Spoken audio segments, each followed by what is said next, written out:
May pa, bukas. Yan, relax lang po yung katawan sir, relax lang. Ninenervous ako. Medyo, konti lang. Mababa lang ang babagsakan natin. Pare, huwag kang bibitaw. Mababa lang yan. Ayan, tatanggal ka na yung basta. Romel, 1980. 2009. Mamano yung ano ko. Yung ano. Tanggalin natin tali. Si Romel, ang dakila, ang bayani. Tingin ko sir sa baba. Natin. Ayoko na, mabalik na ako. Ito yung 75 eh. Paglampas mo dyan sa parang may kanto pag ganun, 80 na yun.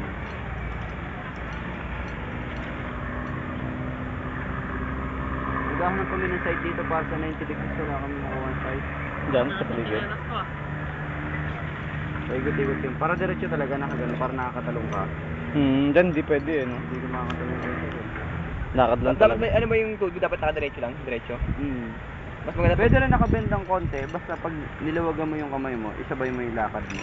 Kasi pag hindi mo nilawagan, lawag ka lang ng lawag, mauuna yung pet, mapababa ng pababa, mawawalan ka na ng balance. Kailangan diretso. Parang naglalakad ka lang. Tsaka yung paglakad, normal lang na lakad siya. Si Empoy, namuti.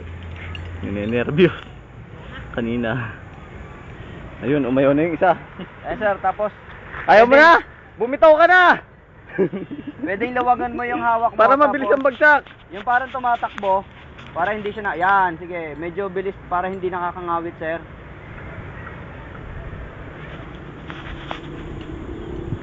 Si Empoy naman ang susunod. Hindi ka naman. Ako naman ang huli. Palagi nila ako pang-unan nyo eh. Sino ko sa inyo sir? Ako, sarili ko. Igaganang-ganang mo na lang. Oo. Basta ano lang naman eh, dito no? Basta yung isang kamay lang yung focus mo doon. Huwag nyo lang bibitawan. Ay, sasambutin yung cellphone ko pag nalaglag.